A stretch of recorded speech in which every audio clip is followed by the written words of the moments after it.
HMPV virus actually అది చైనాలో, ఆ తర్వాత జపాన్, నెక్స్ట్ మన దేశానికి వ్యాపించింది. సో ఈ రోజే 4 కేసులు నమోదయ్యాయి. ఇది కొంత ఆందోళన కలిగిస్తున్నటువంటి అంశం. ఎందుకంటే ఎంత ఫాస్ట్గా స్ప్రెడ్ అవుతుంది అనేది మనం అర్థం చేసుకోవచ్చు. అట్లాగే ఇప్పుడు నలుగురు కూడా చిన్నారులకే సోకింది. అంటే ఇది ఎక్కువగా వైరస్ కూడా ఐదర్ చిన్నారులకు అంటే పుట్టిన పిల్లల నుంచి 11-12 ఏళ్ల పిల్లలకు, ఆ తర్వాత వృద్ధులకు అండ్ రోగ నిరోధక శక్తి చాలా తక్కువగా ఉన్నటువంటి వాళ్ళకు చాలా తొందరగా సోకుతున్నట్టు నిర్ధారణ అయింది. కాబట్టి హెచ్ఎంపివి వైరస్ పట్ల జాగ్రత్తగా ఉండాల్సిందే అని డాక్టర్స్ అండ్ నిపుణులు కూడా హెచ్చరిస్తూ ఉన్నారు.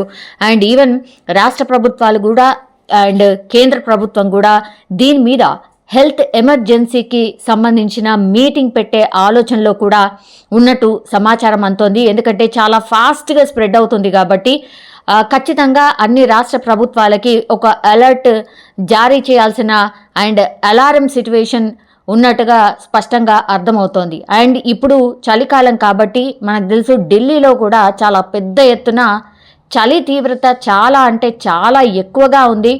అండ్ మిగతా రాష్ట్రాల్లో కూడా ఇప్పుడు చలికాలం, సో చలి చాలా ఎక్కువగానే ఉంది.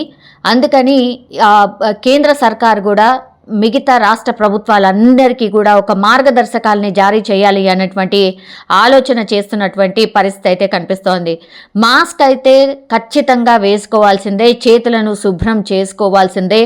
అండ్ ఈ వైరస్ సోకినటువంటి వాళ్ళకి ఖచ్చితంగా జలుబు, జ్వరం, దగ్గు ఇలాంటివన్నీ కూడా కనీసం 4 నుంచి 5 రోజుల తర్వాత కానీ బయటపడే అవకాశం లేదు అనేటువంటిది చెప్తున్నారు. అంటే హెచ్ఎంపివి వైరస్ ఉందా లేదా అనేది నిర్ధారణ కావడానికని 4-5 రోజుల సమయం పడుతుంది. కాబట్టి ఎవరికైతే జలుబు కావచ్చు, దగ్గు కావచ్చు, జ్వరం కావచ్చు చాలా ఎక్కువగా ఉంటే మాత్రం వాళ్ళు ఖచ్చితంగా ఐసోలేట్ కావాల్సిందే, బయటికి వెళ్లకుండా ఉండాల్సిందే అన్నటువంటిది పెద్ద ఎత్తున ప్రచారం అయితే చేస్తున్న పరిస్థితి అయితే కనిపిస్తోంది. ఇంకో విషయం, ఒకవేళ మాస్కులు ధరించకపోయినా, ఇట్లాంటి ఐసోలేషన్ కాకపోయినా వర్స్ట్ సిచ్యువేషన్ వస్తే మాత్రం ఖచ్చితంగా లాక్డౌన్ పెట్టే అవకాశం కూడా ఉంది అనేటువంటిది ఒక సమాచారం అయితే అందుతోంది. ఎందుకంటే ఇప్పుడు రాబోయే 4-5 రోజుల తర్వాత సంక్రాంతికి పెద్ద ఎత్తున తెలుగు రాష్ట్రాల నుంచి ఇటు నుంచి అటు, అటు నుంచి ఇటు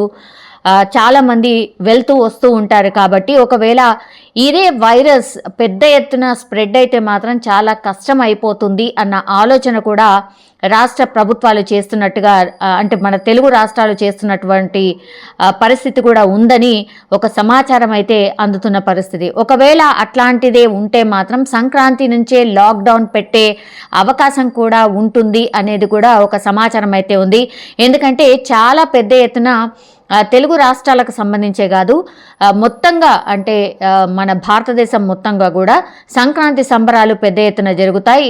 చాలామంది ఊర్లు అటు నుంచి ఇటు, ఇటు నుంచి అటు ట్రావెల్ చేసే అవకాశం చాలా ఎక్కువగా ఉంటుంది. యాక్చువల్లీ ఇంటర్నేషనల్ ట్రావెల్ లేకపోయినా సరే ఇప్పుడు 4 చిన్నారులకు హెచ్ఎంపివి సోకింది. కాబట్టి ఇది చాలా తొందరగా మల్టిప్లై అవుతూ 4 నుంచి 40 నుంచి 400, 4000 ఇట్లా చాలా ఫాస్ట్గా స్ప్రెడ్ అవుతుంది అనేది డాక్టర్స్ అయితే ముందు నుంచి కూడా హెచ్చరిస్తున్నారు. సో అదంతా స్ప్రెడ్ కాకుండా ఉండడానికని కనీసం ఒక వారమా 10 రోజుల మరి సంక్రాంతి హాలిడేస్ కూడా ఉన్నాయి కాబట్టి చిన్న పిల్లలకే చాలా ఎక్కువగా వస్తుంది. కాబట్టి మరి లాక్డౌన్ పెట్టాలా లేకపోతే స్కూళ్లకు సెలవులు ఎక్స్టెన్షన్ చేయాలా, ఇట్లాంటి ఆలోచన మాత్రం చేస్తున్నట్టుగా మనకున్నటువంటి సమాచారం. కానీ ఇలాంటి స్ప్రెడ్డే ఉంటే మాత్రం ఖచ్చితంగా లాక్డౌన్ కొంతవరకైనా, కొంత టైం వరకైనా పెడితే బాగుంటుందన్న ఆలోచన కేంద్ర సర్కార్ చేస్తున్నటువంటి పరిస్థితి కనిపిస్తోందని ఒక సమాచారం అయితే అందుతోంది.